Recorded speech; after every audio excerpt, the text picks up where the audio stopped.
Bismillahirrahmanirrahim. Alhamdulillahirrabbilalamin. Wassalatu wassalamu ala asyrafil anbiya'i wal mursalin wa ala alihi wa sahbihi ajma'in. Assalamualaikum warahmatullahi wabarakatuh. Salam sejahtera, salam Malaysia Madani dan salam budaya. Mencari timba si anak dara di bawah sarang burung tempua. Salam sembah pembuka bicara, selamat datang untuk semua. Alhamdulillah, bersyukur kita ke hadrat ilahi kerana dengan limpah kurni dan inayahnya dapat kita bertemu pada hari ini di bawah satu program Bual Bicara yang bertajuk menilai usaha-usaha ke arah integrasi nasional berlandaskan unsur-unsur tradisi dalam perlembagaan negara. Baiklah, pertama sekali saya ingin mengucapkan setinggi-tinggi penghargaan kepada para panel jemputan yang kelihatan segak dan bersedia untuk memberikan hujah serta para hadirin dan hadirat yang dirahmati Allah sekalian. Hadirin sekalian, sebelum kita bersulam bicara, sebelum ilmu menusuk di dada, kata orang tak kenal maka tak cinta. Oleh itu, sebelum kita mengupas topik perbincangan dengan lebih mendalam, eloklah kiranya jika kita berkenalan dengan dua orang ahli panel yang tidak asing lagi. Baiklah, saya perkenalkan panel pertama yang bijak berhujah, Dr. Dina Munawarah binti Muhammad Zaidullah yang merupakan seorang pensyarah di Universiti Kebangsaan Malaysia dan telah berkhidmat selama 20 tahun. Wah, sangat lama ya. Apa khabar, Doktor? Khabar baik. Terima kasih saudara moderator.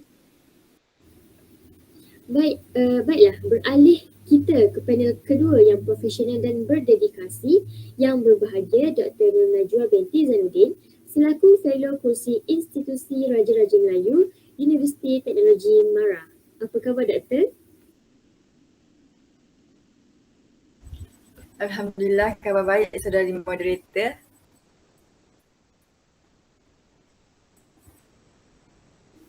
Baiklah, tak kenal maka tak cinta. Kalau dah kenal, jangan jatuh cinta.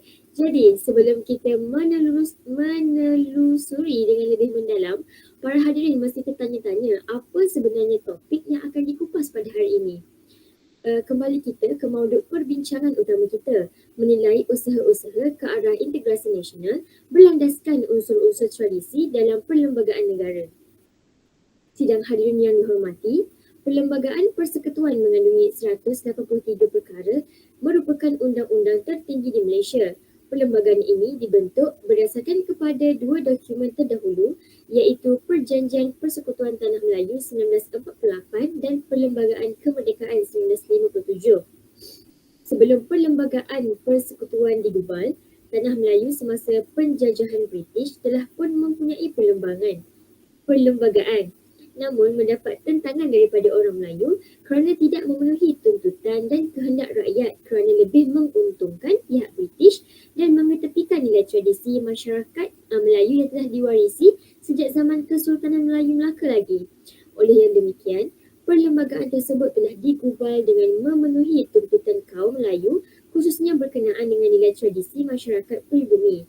Antaranya ialah bahasa kebangsaan, agama persekutuan, pemerintahan beraja, kedudukan istimewa orang Melayu dan Bumi Putera Sarawak dan Sabah serta kedudukan kaum lain.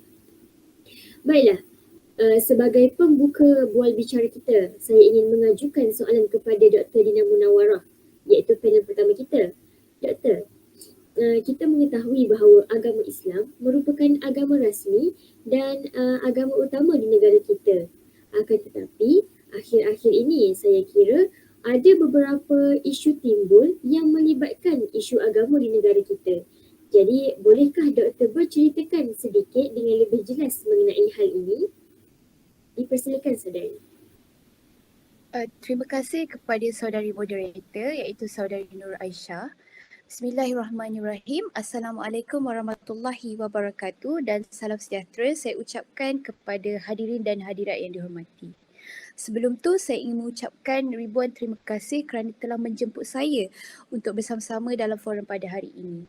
Baiklah, kita berbalik kepada soalan yang diajukan oleh saudari moderator, iaitu berkaitan dengan isu sensitiviti agama di negara kita. Baiklah, secara amnya, Malaysia merupakan negara majmuk dengan multi etnik, multi budaya serta multi agama. Justru itu, Malaysia telah memberikan kebebasan dalam beragama seperti yang telah disebutkan dalam Perlembagaan Persekutuan Fasal 11 yang menetapkan bahawa setiap orang mempunyai hak untuk menyatakan dan menjalankan agamanya untuk menyebarkannya. Tetapi benda ni hendaklah tunduk kepada undang-undang yang berlaku dan juga menyekat penyebaran agama lain untuk umat Islam. Okey, hal ini kerana perlembagaan menetapkan bahawa Islam ialah agama persekutuan yang perlu dihormati sebagai agama orang Melayu yang telah lama dianuti sejak lebih 6 abad yang lalu, iaitu ketika negara kita dijajah oleh Portugis, Belanda, British, Jepun serta beberapa kuasa jiran yang berhampiran. Okey, seperti yang kita ketahui, isu dalam menyentuh sensitiviti agama ni bukanlah sesuatu isu yang asing lagi. Malah perkara ini sudah seakan lali dalam kalangan masyarakat kita. Walaupun isu ini merupakan sesuatu yang tidak boleh diambil mudah. Sebagai contoh, isu yang berlaku di Kuala Nerang, Kedah tahun lalu yang memperlihatkan seorang lelaki bukan Islam telah membakar naskah Al-Quran di belakang tandas awam oleh sebab rasa dendam dan tidak puas hati terhadap bekas teman wanitanya yang beragama Islam. Selain itu, isu seorang penganggur beragama Hindu yang telah membakar sebuah tokong di Seremban Negeri Sembilan juga merupakan isu yang melibatkan sensitiviti agama. Kedua-dua isu ini telah dibawa di bawah Seksyen 435 dan 436 Kanun Keseksaan, iaitu kesalahan dalam bidang perundangan arson yang melibatkan pembakaran secara sengaja. Hal ini kerana tiada akta undang-undang khas yang dikhususkan untuk sensitiviti agama kita di Malaysia. Jadi saya berpendapat bahawa ketiadaan akta-akta ini telah menyebabkan manusia sering memandang entenglah kepada perkara ini. Dan saya beranggapan bahawa isu berkenaan sensitiviti agama ini oleh pihak kerajaan dalam usaha untuk membanteras isu ini adalah tidak berjaya. Dan hal ini kerana tiada akta yang dikhususkan untuk isu inilah. Dan benar ya saudara moderator dan Dr. Nur Najwa, jika negara kita ni masih tiada akta atau undang-undang khas untuk isu sensitiviti agama ini. Apa pendapat Dr. Najwa?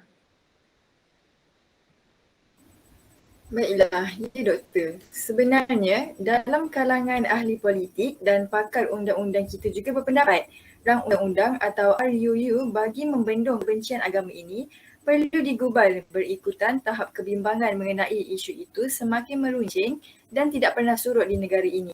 Jadi bekas menteri di Jabatan Perdana Menteri iaitu Datuk Seri Dr. Mujahid Yusof sendiri pun telah memperjuangkan akta dan rang undang-undang itu sejak lebih 10 tahun lalu, termasuk ketika beliau dalam kerajaan. Namun tiada sebarang usaha untuk merealisasikannya. Ya, saya juga lihat ada pun akta yang ada ketika ini seperti akta hasutan dilihat terlalu meluas dan tidak dapat menangani isu ini secara khusus. Malahan ketika ini kita tidak ada jawatan kuasa yang membincangkannya secara tertutup dan maklumat mengenai bagaimana penularan berlaku serta langkah penguatkuasa menangani isu sensitiviti agama ini. Ya, begitulah jika dilihat situasi sekarang ni yang agak membimbangkan. Jadi, isu-isu ini sewajarnya dipandang secara lebih serius dengan mewujudkan akta atau undang-undang yang selaras dengan isu. Misalnya, kita wujudkan akta keharmonian agama. Melalui metod ini, rakyat Malaysia akan lebih cakna dengan kepentingan menghormati kepelbagaian agama yang terdapat di negara kita dan tidak mudah untuk menyentuh sensitiviti agama. Di samping itu, satu set kurikulum baharu juga boleh diwujudkan oleh pihak kerajaan untuk peringkat sekolah maupun institut pengajian tinggi bagi mendedahkan lagi masyarakat kita tentang hal-hal yang boleh mengundang kepada isu sensitiviti agama dengan lebih mendalam. Dan strategi ini secara tidak langsung saya kira dapat meningkatkan lagi kesedaran masyarakat berkenaan isu ini sekaligus dapat mengurangkan berlakunya kejadian yang boleh terus memecah belahkan pelbagai kaum di Malaysia. Baiklah, sekian sahaja daripada saya. Berbalik kepada saudari moderator. Terima kasih kepada Dr. Dina Munawarah di atas penerangan yang sangat bermanfaat itu tadi. Sidang panel dan sidang hadirin yang dihormati. Setelah mengetahui dengan lebih mendalam mengenai aspek agama persekutuan, izinkan saya untuk berkongsi sedikit mengenai unsur tradisi yang seterusnya dalam perlembagaan negara, iaitu bahasa Melayu yang diterima sebagai bahasa kebangsaan.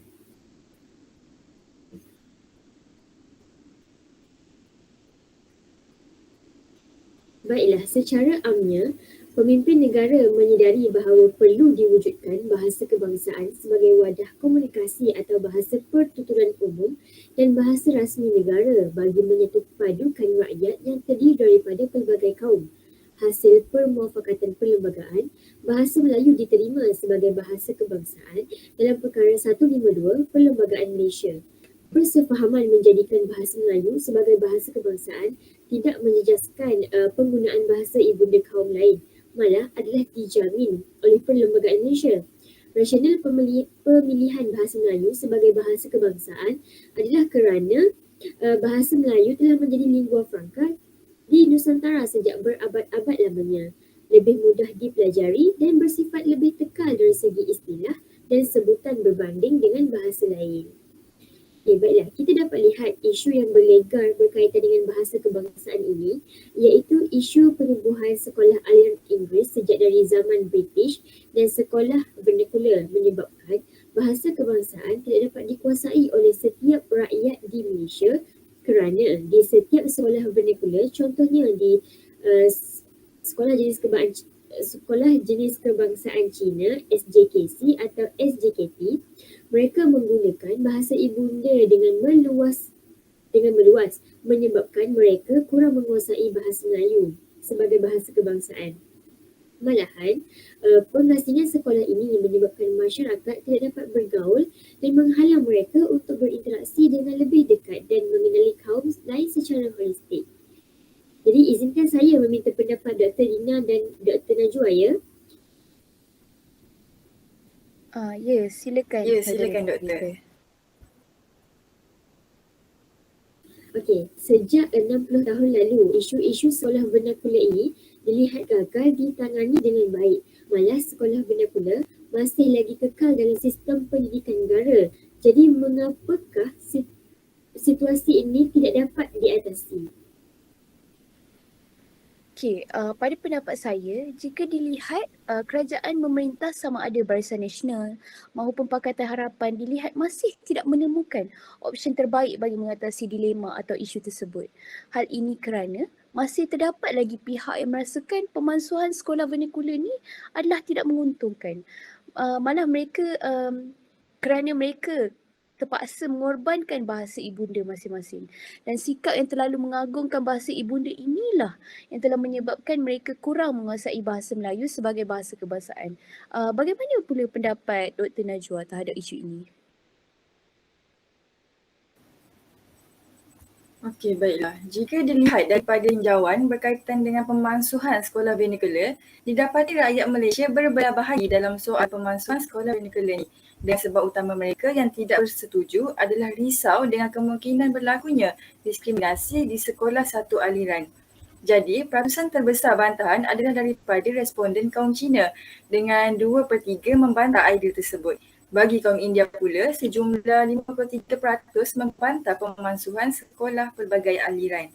Bagi responden Bumiputera, peratusan yang membantah adalah sebanyak 58%. Jadi ini jelas menunjukkan rakyat Malaysia yang masih berbelah bahagi dalam soal pemansuhan sekolah vernacular merupakan antara faktor mengapa isu ini masih tidak dapat diatasi. Terima kasih kepada yang berbahagia Dr. Dina dan Dr. Najwa atas pandangan yang begitu padat dan menarik. Melihat kepada situasi yang dinyatakan oleh yang berbahagia doktor, sememangnya usaha mengatasi isu ini perlulah giat dijalankan oleh pelbagai pihak. Kita dapat lihat pelbagai usaha telah dijalankan, antaranya ialah pihak DBP mempelbagaikan aktiviti dan program bahasa Melayu yang lebih banyak dan berprestij dalam meningkatkan penggunaan bahasa Melayu, memastikan urusan rasmi negara dilaksanakan dalam bahasa Melayu serta memperbanyakkan karya seni dan penyiaran iklan dalam bahasa Melayu. pihak berkuasa tempatan juga memainkan peranan dengan memastikan papan iklan, jalan raya dan juga nama perumahan yang dibina dipaparkan dalam bahasa Melayu. Okey, walau bagaimanapun, walaupun telah banyak usaha yang dijalankan, namun usaha ini masih belum berjaya menjadikan bahasa Melayu sebagai bahasa kebangsaan yang digunakan secara menyeluruh dalam kehidupan masyarakat ke arah pembinaan negara bangsa. Lebih-lebih lagi, usaha ini memerlukan sokongan dan dorongan dari pihak kerajaan. Sebagai contoh, terdapat sedikit perkara yang perlu diambil perhatian. Misalnya, kerajaan telah meluluskan bahasa pengantar utama Mandarin dan Tamil digunakan di SJKC dan SJKT. Walau bagaimanapun, perkara ini sebenarnya bercanggah dengan dasar yang diluluskan oleh kerajaan sendiri. Oleh yang demikian, pihak kerajaan sudah tidak memutuskan sebarang hal yang sensitif dengan ambil mudah. Hal ini selari dengan Perlembagaan Persekutuan 1957 melalui perkara 152, iaitu bahasa kebangsaan ialah bahasa Melayu dan akan kekal seperti itu sebagaimana yang diperuntukkan dalam Parlimen. Oleh yang demikian, antara cadangan penambahbaikan adalah menghapuskan sekolah bernakula dan mewujudkan sekolah satu aliran sahaja. Penggabungan sekolah kebangsaan, jenis kebangsaan dan agama merupakan cara yang terbaik untuk meningkatkan penguasaan bahasa Melayu dan menggalakkan perpaduan dalam kalangan rakyat berbilang bangsa di negara ini. Penggabungan ini bermakna setiap sekolah menggunakan sukatan pelajaran, bahasa dan silibus yang sama. Hal ini kerana perpaduan yang utuh boleh disemai sekiranya setiap masyarakat mampu berbahasa Melayu dengan baik. Dengan cara ini, setiap kaum dapat mengenali bahasa, budaya, adat resam dan sebagainya. Jadi, saya rasa cukup sekadar di sini perkongsian daripada saya kerana saya sudah tidak sabar untuk mendengar penerangan dari panel kedua kita. Jadi, jika saya boleh tanyakan kepada doktor yang berbahagia, Dr. Najwa, bagaimanakah kuasa pemerintahan beraja yang telah termaktub dalam unsur tradisi dalam perlembagaan mampu mengawal dan mengatasi isu-isu masyarakat pluralistik yang mampu mempengaruhi keberkesanan usaha-usaha ke arah integrasi nasional di negara kita ini? Dipersilakan, Doktor. Baiklah, terima kasih saudari moderator yang cantik molek membawa beresinal persoalan. Assalamualaikum warahmatullahi wabarakatuh dan salam sejahtera saya ucapkan kepada sidang hadirin sekalian. Malaysia juga masih menghadapi isu pluralistik dalam mengekalkan hubungan etnik yang menuntut peranan unsur tradisi melalui pemerintahan beraja bagi menyelesaikan kemelut ini agar integrasi nasional dapat diwujudkan ke arah membentuk negara bangsa. Baiklah, dapat kita lihat polemik politik yang melanda negara semasa pilihan raya utama atau PRU yang ke-15. Kita berhadapan dengan kemelut ketiadaan parti atau gabungan parti yang berjaya mendapat majoriti mudah bagi membentuk kerajaan dan melantik Perdana Menteri. Jadi kemelut ini menjadi semakin panjang sehingga menjadi isu yang membimbangkan apabila terdapat keengganan dua gabungan parti yang menang untuk membentuk kerajaan perpaduan. Jadi hal ini berlaku kerana sentimen perkauman dan agama yang dimainkan secara melampau semasa berkempen bagi meraih undi. Jadi dalam era ledakan media sosial hari ini, penyebaran bahan sensitif yang mengapi-apikan sentimen perkauman dan agama sangat mudah dilakukan. Jadi situasi ini sangat membimbangkan kerana mampu meretakkan hubungan antara etnik dan perpaduan dalam kalangan masyarakat pluralistik yang sekaligus menyukarkan usaha ke arah integrasi nasional. Oleh itu, apabila demokrasi menghadapi masa sukar seperti yang dilalui negara selepas PRU 15 yang mana tiada pihak mendapat kursi majoriti mudah, maka institusi beraja ni telah bertindak menjadi pengadil dan memainkan peranan sebagai ejen semak dan imbang bagi menyelesaikan kemelut demokrasi ini. Okey, seperti yang kita sedia maklum, hidup kita ini berteraskan perlembagaan. Jadi perkara 150 Perlembagaan Persekutuan yang mana Yang di-Pertuan Agong diberi kuasa untuk menjamin keselamatan dan ketenteraman awam telah menyebabkan Seri Paduka memanggil pemimpin gabungan parti politik untuk duduk berbincang bagi menyelesaikan isu tersebut. Kerana risau dengan kebuntuan politik yang boleh mengancam keamanan dan kesejahteraan masyarakat. Jadi usaha pemerintahan beraja dalam menyelesaikan kemelut ini juga dapat dilihat apabila Yang di-Pertuan Agong mendapatkan pandangan dan khidmat nasihat Raja-Raja Melayu dalam usaha meleraikan simpul politik tersebut. Jadi, keberkesan dan peranan pemerintahan beraja ini jelas dapat dilihat apabila sebuah kerajaan baharu berjaya dibentuk selepas hampir 5 hari berakhirnya PRU15. Semua pihak juga menghormati dan menerima baik keputusan tersebut tanpa menimbulkan kekecohan. Jadi, kewibawaan agung dalam mencari penyelesaian krisis politik ini sememangnya menyelahkan lagi peranan raja berperlembagaan. Hal ini jelas menunjukkan betapa unsur tradisi pemerintahan beraja sememangnya masih relevan apabila berjaya menyelesaikan isu-isu yang mengganggu usaha ke arah integrasi nasional. Kerana menurut Profesor Datuk Dr. Syam Rahayu A. Aziz juga, segelintir masyarakat membayangkan institusi beraja atau pemerintahan beraja ni sentiasa sempurna dan menyempurnakan amanah tanpa sebarang calar serta percaya akan peranan pemerintahan beraja yang sudah berakar umbi dalam negara kita sejak berabad lamanya. Jadi sebagai rakyat, kita sememangnya perlu menjunjung dan menghormati pemerintahan beraja dan Yang di-Pertuan Agong seperti yang digariskan dalam prinsip kedua rukun negara iaitu kesetiaan kepada raja dan negara. Maka amat jelaslah bahawa sistem pemerintahan beraja iaitu unsur tradisi dan warisan negara ini berjaya dan memainkan peranan utama dalam menyelesaikan masalah geopolitik negara ini. Walaupun tertakluk dalam perlembagaan, sistem pemerintahan beraja mampu menjadi semak dan imbang terhadap pemerintahan negara ini bagi menjamin perpaduan negara di samping memupuk usaha ke arah integrasi nasional dalam membentuk negara bangsa.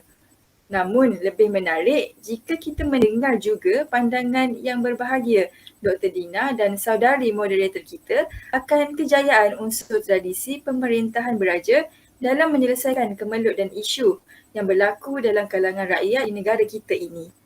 Dipersilakan. Terima kasih kepada yang berbahagia Dr. Najwa.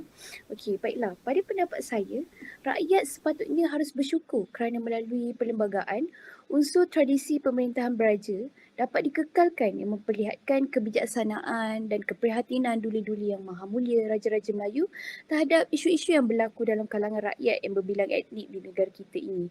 Dan pengorbanan dalam menangani krisis negara ini perlulah kita hargai dan sanjung tinggi. Semoga keharmonian dan kesejahteraan negara akan terus kekal dengan kebijaksanaan Raja-Raja Melayu dan semoga juga melalui kesejahteraan yang tercipta mampu merealisasikan usaha negara dalam membentuk integrasi nasional dalam kalangan masyarakat pluralistik di negara kita ini. Jadi saya sememangnya sangat bersetuju dengan hujah-hujah bernas Dr. Najwa bahawa pemerintahan beraja dilihat berjaya menyokong usaha-usaha ke arah integrasi nasional dalam mengatasi isu masyarakat pluralistik di Malaysia.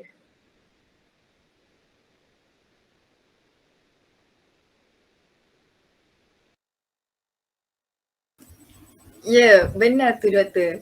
Tuanku ialah payung kepada rakyat. Negara harus mempunyai seorang ketua bijaksana dan adil kerana negara tanpa seorang ketua adalah ibarat kapal berlayar di lautan tanpa nakoda.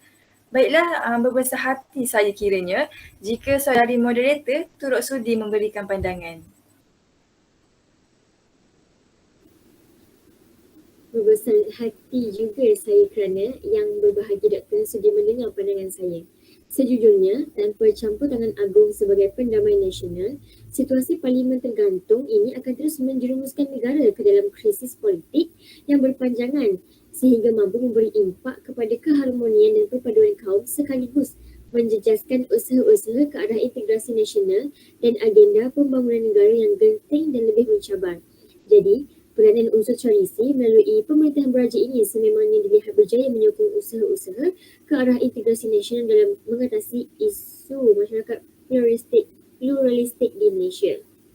Baiklah, terima kasih yang berbahagia Dr. Najwa atas penerangan yang sangat dengan maklumat itu tadi. Baiklah, kita pergi pula kepada panel yang kedua untuk soalan kedua iaitu berkaitan dengan kedudukan istimewa orang Melayu dan Bumi Putera Sarawak dan Sabah. Saya dan para hadirin suka untuk mengetahui tentang bagaimanakah unsur tradisi ini terus dikekalkan di Malaysia. Adakah hak istimewa ini telah menimbulkan pelbagai isu? Boleh yang berbahagia Dr. Dina kongsikan bersama-sama? Baiklah, terima kasih kepada saudari moderator. Atas soalan yang diajukan saya kira cukup menarik untuk dikupas. Baiklah, secara umumnya kedudukan istimewa orang Melayu telah termaktub dalam perkara 153 Perlembagaan Persekutuan, dan di bawah peruntukan ini Yang di-Pertuan Agong bertanggungjawab dalam memelihara kedudukan istimewa orang Melayu dan kaum Bumiputera di negeri Sabah dan Sarawak serta kepentingan hak yang sah bagi kaum lain. Dalam hal ini, sesuatu keistimewaan yang diberikan kepada orang Melayu dan Bumiputera di Sabah dan Sarawak namun kepentingan bagi kaum lain juga hendaklah dilindungi, dan antara perkara yang termasuk dalam soal hal keistimewaan orang Melayu sebagai Bumiputera yang dapat dilihat dengan jelas adalah dalam sektor pendidikan, seperti yang kita dapat lihatlah, iaitu melalui penetapan kota. Sebagai contoh, penubuhan Universiti Teknologi Mara iaitu UiTM dalam memastikan orang Melayu dan Bumiputera Sabah dan Sarawak mendapat pendidikan yang sewajarnya. Justru UiTM telah menetapkan satu kota kemasukan yang terbahagi kepada 90% orang Melayu dan Bumiputera Sabah Sarawak, manakala lagi 10% ialah kota untuk kemasukan untuk kaum lain. Di samping itu, terdapat juga kota beasiswa yang telah diperuntukkan bagi menjamin hak istimewa ini. Misalnya beasiswa Jabatan Perkhidmatan Awam iaitu JPA yang telah menetapkan kota 60% untuk orang Melayu dan Bumiputera, manakala untuk kaum lain adalah sebanyak 40%. Okey, baiklah. Jika kita lihat balik, walaupun perlembagaan persekutuan ini telah jelas menetapkan hak istimewa ini dan sememangnya telah dipraktikkan sejak zaman penjajahan di negara kita lagi, namun perkara ini masih menimbulkan banyak isu sehingga ke hari ini. Sebab rata-rata rakyat Malaysia, khususnya bukan Bumiputera, merasakan hak istimewa sebagai sesuatu yang lapuk dan perlu dihapuskan. Malah kota yang diberikan kepada orang Melayu dan Bumiputera Sabah dan Sarawak dilihat terlalu berat sebelah, di samping telah menjadi perencat kepada kemajuan negara. Hal ini kerana mereka berpendapat bahawa ramai masyarakat bukan Bumiputera telah ditindas dalam mendapatkan pendidikan yang sewajarnya, yang dilihat jauh lebih layak berbanding yang dinikmati oleh orang Melayu dan Bumiputera Sabah dan Sarawak. Jadi saya berpendapat bahawa hak istimewa sepatutnya tidak menjadi satu isu oleh sebab hak kaum lain sentiasa dilindungi berdasarkan perkara 153 yang termaktub dalam Perlembagaan Persekutuan. Masyarakat perlu sedar bahawa jika kita telusuri sejarah negara sendiri, sudah tentu kita akan mendapati bahawa orang Melayu sejak sekian lama telah menjadi tunjang kepada pembentukan Malaysia. Justru itu, masyarakat perlu akur dengan hak istimewa ini. Dan akhir kata, saya juga berpendapat bahawa usaha-usaha yang telah dijalankan dalam menjamin unsur tradisi dalam konteks menjamin kedudukan istimewa orang Melayu dan Bumiputera Sabah Sarawak ini adalah berjaya dan wajar diteruskan.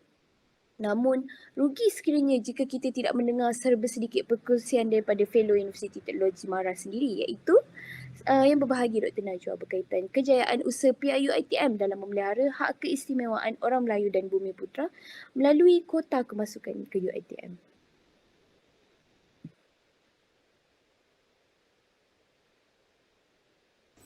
Baiklah, terima kasih yang berbahagia Dr. Dina.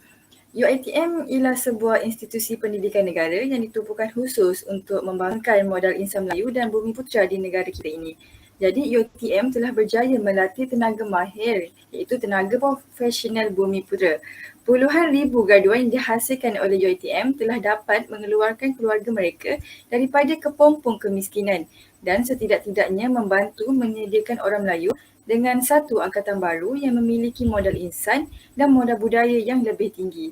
Jadi saya sememangnya bersetuju dengan hujah bernas yang berbahagia Dr. Dina bahawa berlandaskan unsur tradisi dalam perlembagaan berkaitan kedudukan istimewa orang Melayu dan Bumiputera Sabah dan Sarawak, usaha melalui penubuhan UiTM berjaya mengekalkan hak istimewa orang Melayu dan Bumiputera Sabah dan Sarawak.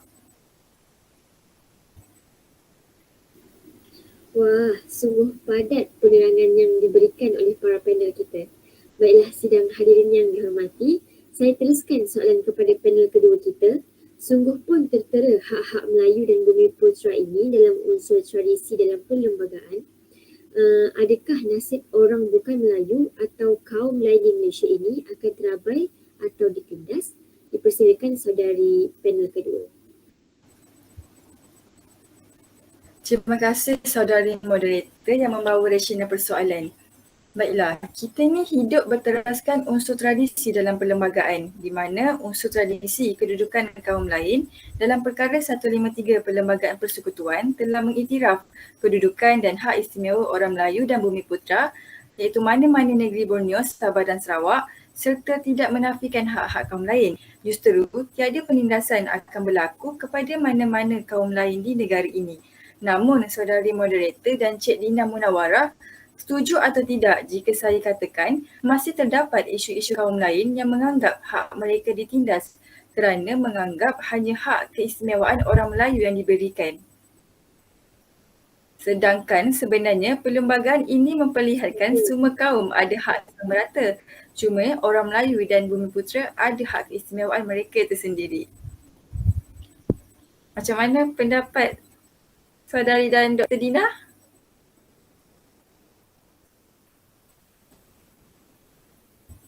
Saya setuju. Macam mana Dina? Setuju. Saudari Dina? Saya juga bersetuju dengan saudari Dr. Najwa.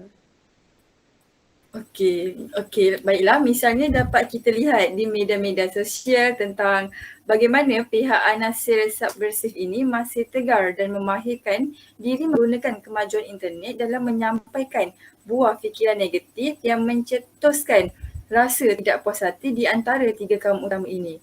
Dan antara isu yang diserang puak subversif ini adalah isu sekolah kebangsaan jenis Cina yang tidak dapat bantuan kerajaan. Dan kononnya isu kuota Bumiputera dalam perniagaan. Selain itu, isu sistem pelajaran mereka yang kononnya diancam. Dan mereka juga semakin berani mempertikaikan polisi UiTM dan MRSM untuk Melayu. Jadi, isu-isu inilah yang menjadi punca kepada keretakan perpaduan antara kaum yang menyukarkan usaha-usaha ke arah integrasi nasional. Jadi mereka ini terlupa dan sengaja memejamkan mata bahawa kerajaan telah membenarkan penubuhan Universiti Tun Razak Kuala Lumpur untuk kaum Cina. Jadi pada pandangan saya, ini jelas memperlihatkan walaupun telah terdapat unsur warisan bagi kedudukan kaum lain yang telah termaktub dalam perlembagaan sejak lamanya, namun masih tidak berjaya membendung atau memuaskan hati kaum lain terhadap hak mereka apabila mereka ni masih mempertikaikan hak keistimewaan orang Melayu dan Bumiputera serta mempersoalkan hak mereka. Justru semua pihak termasuklah kerajaan perlu memandang serius isu ini dengan melaksanakan pelbagai langkah berkaitan hak kaum lain demi mengekalkan perpaduan dan keharmonian negara. Okey, misalnya menerapkan melalui pendidikan sejarah tentang kedudukan orang Melayu dan Bumiputera serta kaum lain di Malaysia yang kerana menurut pakar sejarah Profesor Emeritus Tan Sri Dr. Kukai Kim, rakyat Malaysia dari mana-mana kaum yang mempersoal atau mempertikaikan perkara 153 dalam perlembagaan negara yang mengiktiraf kedudukan dan hak istimewa orang Melayu dan Bumiputera adalah buta sejarah dan tidak memahami perlembagaan. Selain itu, kita juga boleh memberikan pengajaran kepada pihak-pihak yang menyampaikan dakwah-dakwah negatif yang boleh menimbulkan isu perkauman berkaitan hak-hak istimewa ini berdasarkan Undang-Undang dan Akta Hasutan 1948. Oleh itu dapat saya simpulkan bahawa usaha ke arah integrasi nasional melalui unsur tradisi dalam perlembagaan yang menjamin kedudukan kaum lain masih lagi tidak berjaya ataupun masih lagi belum berjaya direalisasikan apabila kaum Melayu, Cina dan India masih lagi berbalah akan kepentingan hak masing-masing di negara ini. Akhbar-akhbar berbahasa Cina yang terus menyebarkan dakwah negatif yang tidak benar berkaitan hak kedudukan mereka ni terus-terusan menghasut etnik mereka untuk terus memperjuangkan hak mereka. Jadi hal ini sememangnya menjadi satu ancaman kepada usaha ke arah integrasi nasional dalam membentuk negara bangsa. Sekian daripada saya. Kembali ke saudari moderator. Baiklah, terima kasih kepada saudari panel yang kedua atas penerangan yang sangat mendalam sebentar tadi. Secara holistik, dapat saya simpulkan bahawa terdapat pelbagai usaha yang telah dijalankan dalam mengekalkan unsur-unsur tradisi di negara kita bagi mencapai integrasi nasional ke arah pembinaan negara bangsa. Namun, usaha tersebut masih tidak dapat mencapai negara bangsa oleh sebab faktor-faktor yang masih belum dapat diatasi.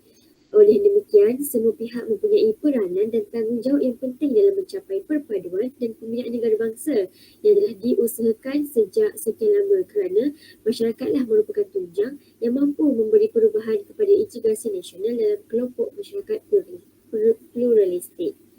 Sidang hadirin yang dihormati, kalau berkayuh dah sampai ke pulau, kalau mendaki dah sampai ke puncak, kalau kita telah sampai ke penghujung bicara, terimalah salam, salam bersantun, salam yang minta maaf dan salam memohon ampun. Saya, moderator, mewakili semua ahli panel dalam program Bold Bicara, mengucapkan setinggi-tinggi terima kasih kepada semua hadirin yang sudi hadir menyaksikan Bold Bicara kita pada hari ini. Lantaran keterbatasan waktu, saya mohon mengakhiri bicara ini selanjutnya dengan mengundur diri. Sekian, wabillahi taufiq wal hidayah. Wassalamualaikum warahmatullahi wabarakatuh.